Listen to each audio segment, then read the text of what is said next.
Hello, എല്ലാവർക്കും നമസ്കാരം. സുഖം എല്ലാവർക്കും. ഇവിടെ നമ്മൾ സുഖമായിട്ടിരിക്കാൻ കേട്ടോ. നമുക്ക് നമ്മുടെ പ്രിയപ്പെട്ട വസ്തിമമ്മി കാണിച്ചു തന്നിട്ടുള്ളത് രണ്ട് കൂട്ടം സാധനങ്ങളാണ്. ഇപ്പൊ മാങ്ങാക്കാലമാണ്, അതേപോലെ തന്നെ നല്ല ചൂടുകാലമാണ്. ഈ ചൂടുകാലത്ത് മാങ്ങ വെച്ചുണ്ടാക്കാൻ പറ്റിയ രണ്ട് കൂട്ടം സാധനങ്ങൾ എന്തൊക്കെയാണെന്ന് വെച്ചാൽ, ഒന്ന് മാങ്ങാവറ്റലുമാണ്, രണ്ട് ആംചൂർ പൗഡറുമാണ്. ഈ മാങ്ങാവറ്റൽ എന്ന് പറയുന്നത് നമുക്ക് പുളിയുള്ള കൂട്ടാനിലേക്ക്, എല്ലാ കറികൾക്കും അല്ലാട്ടോ ഞാൻ പറയാം, ചില കറികൾക്കൊക്കെ നമുക്ക് പുളിക്ക് പകരം ഉപയോഗിക്കുന്ന സാധനമാണ്. അതിനേക്കാളൊക്കെ ടേസ്റ്റ് നമുക്ക് വെറുതെ കഴിക്കാനാണ് ടേസ്റ്റ്. കുട്ടികൾക്കൊക്കെ നല്ല ഇഷ്ടാവുന്ന ഒരു സംഭവമാണ്. രണ്ട് ആംചൂർ പൗഡർ എന്ന് പറയുന്നത് നമ്മളെ നോർത്ത് ഇന്ത്യൻ മിക്ക കറികളിലേക്കും നമ്മൾ ഉപയോഗിക്കുന്നതാണ്. പ്രിസർവേറ്റീവ്സ് ഒന്നും ചേർക്കാതെയാണ് നമ്മൾ ഉണ്ടാക്കുന്നത്. അതുകൊണ്ട് നമ്മുടെ ഫ്രിഡ്ജിൽ എന്നത് സൂക്ഷിക്കുകയായിരിക്കും ഉത്തമം. കേടുകൂടാതെ അവിടെ ഫ്രഷ് ആയിട്ട് തന്നെ ഇരിക്കും. അപ്പൊ നമുക്ക് നമ്മുടെ പ്രിയപ്പെട്ട വസ്തിമമ്മി കാണിച്ചു തന്നിട്ടുള്ള മാങ്ങ വെച്ചിട്ടുള്ള ഈ രണ്ട് കൂട്ട് സാധനങ്ങൾ ഓടിപ്പോയി നോക്കിയിട്ട് വന്നാലോ. മാങ്ങാവറ്റൽ ഉണ്ടാക്കാൻ വേണ്ട മാങ്ങ നന്നായിട്ട് കഴുകി ഇതുപോലെ നീളത്തിൽ അരിഞ്ഞ് അതിൻ്റെ മുകളിലേക്ക് ഉപ്പിട്ട് വെക്കുക കേട്ടോ. ഒരു ദിവസം അവിടെ ഇരിക്കട്ടെ, അപ്പോൾ അതിൽ നിന്ന് ഉപ്പ് വെള്ളം ഇറങ്ങി വന്നോളും. മാങ്ങ ഉണക്കാൻ വെക്കുമ്പോൾ ഇതുപോലെ മാങ്ങ മാറ്റി വേറൊരു പ്ലേറ്റിലേക്ക് വെക്കുക, ഉപ്പ് വെള്ളം അടച്ചു വെക്കുക. നമുക്കറിയാലോ, നമ്മൾ ഉപ്പിലിടാൻ മാങ്ങയൊക്കെ ഉപ്പിലിടുമ്പോൾ അതിൽ നിന്നിങ്ങനെ വെള്ളം ഊറി വരില്ലേ, അതുപോലെ വന്നോളൂ കേട്ടോ. ഉണങ്ങട്ടെ, അപ്പോൾ ഉപ്പ് വെള്ളം അവിടെ ബാക്കി കുറച്ചുണ്ടാവും, അത് അടച്ചു വയ്ക്കുക. പിറ്റേ ദിവസവും ഇതേപോലെ ഉപ്പ് വെള്ളത്തിലിട്ട് വയ്ക്കുക.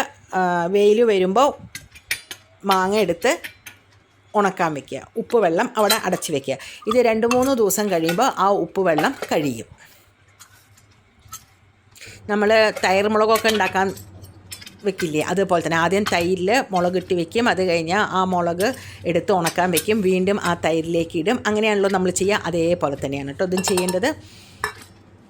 അപ്പോൾ ഉപ്പ് വെള്ളമെല്ലാം കഴിഞ്ഞു. ഇനി മാങ്ങ നന്നായിട്ട് ഉണങ്ങട്ടെ കേട്ടോ.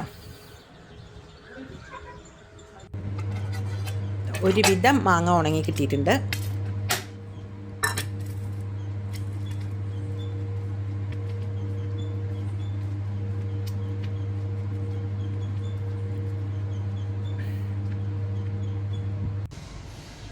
ഒരുവിധം നന്നായിട്ട് മാങ്ങ ഉണങ്ങിക്കിട്ടി.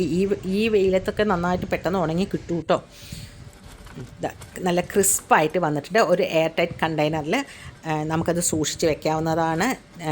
അതായത് ഈ പുളി ഉള്ള കറിക്കൊക്കെ നമുക്കിത് ഉപയോഗിക്കാം. മാങ്ങ ചമ്മന്തി ഉണ്ടാക്കാൻ ഉപയോഗിക്കാം, മഴക്കാലത്ത് ഉപയോഗിക്കാം. അതിനൊക്കെ പുറമെ ഇത് വെറുതെ കഴിക്കാനും വളരെ ടേസ്റ്റിയാണ് കേട്ടോ. അപ്പോൾ ഇതെല്ലാവരും ഒന്ന് ഉണ്ടാക്കി നോക്കൂ കേട്ടോ. നമുക്കിനി മാംഗോ പൗഡർ ഉണ്ടാക്കിയാലോ, ആംചൂർ പൗഡർ. അതിന് വേണ്ട മാങ്ങ നന്നായിട്ട് കഴുകി ഇതുപോലെ തിന്നായിട്ട് അരിഞ്ഞെടുക്കുക കേട്ടോ. നല്ല ക്രിസ്പായിട്ട് വരണം. ഒരു 5 ദിവസമായപ്പോൾ അത്ര ക്രിസ്പായിട്ടില്ല, കുറച്ച് ദിവസം കൂടി ഉണക്കാൻ വയ്ക്കുക. ഒരു 8 ദിവസം ആയപ്പോഴേക്കും നന്നായിട്ടത് ക്രിസ്പായിട്ട് ഉണങ്ങി കിട്ടിയിട്ടുണ്ട്. ഇനി നമുക്കൊരു മിക്സറെ ജാർ എടുക്കുക. അതിന് മുമ്പ് കുറച്ച് ഉപ്പ് ഡ്രൈ റോസ്റ്റ് ചെയ്യണം കേട്ടോ. കാരണം ഉപ്പിൽ വെള്ളത്തിൻ്റെ അംശം ഉണ്ടാവും, അത് ഇല്ലാതിരിക്കാൻ വേണ്ടിയിട്ടാണ് നമ്മളത് ചെയ്യണത്. അച്ചാർ ഉണ്ടാക്കുമ്പോഴൊക്കെ ഇങ്ങനെ ചെയ്താൽ അച്ചാറൊന്നും ഒരിക്കലും പൂപ്പലായി പോവില്ല കേട്ടോ. എന്നിട്ട് ആ ഉപ്പും കൂടി നമ്മൾ ഈ മാങ്ങയിലേക്ക് ചേർക്കുക, നന്നായിട്ട് പൊടിച്ചെടുക്കുക, നല്ല ഫൈനായിട്ട് പൊടിച്ചെടുക്കുക. ആംചൂർ പൗഡർ റെഡി ആയിട്ടുണ്ടല്ലോ. ഇത് നമ്മളെ നോർത്ത് ഇന്ത്യൻ കറികളിലൊക്കെ നമ്മളിത് ഉപയോഗിക്കും. അപ്പോൾ എല്ലാവരും ഒന്ന് ട്രൈ ചെയ്ത് നോക്കുക. ഫ്രിഡ്ജിൽ വെക്കാൻ മറക്കരുതേ. അടുത്ത വീഡിയോയിൽ കാണുന്നവരെ ബൈ, താങ്ക് യു.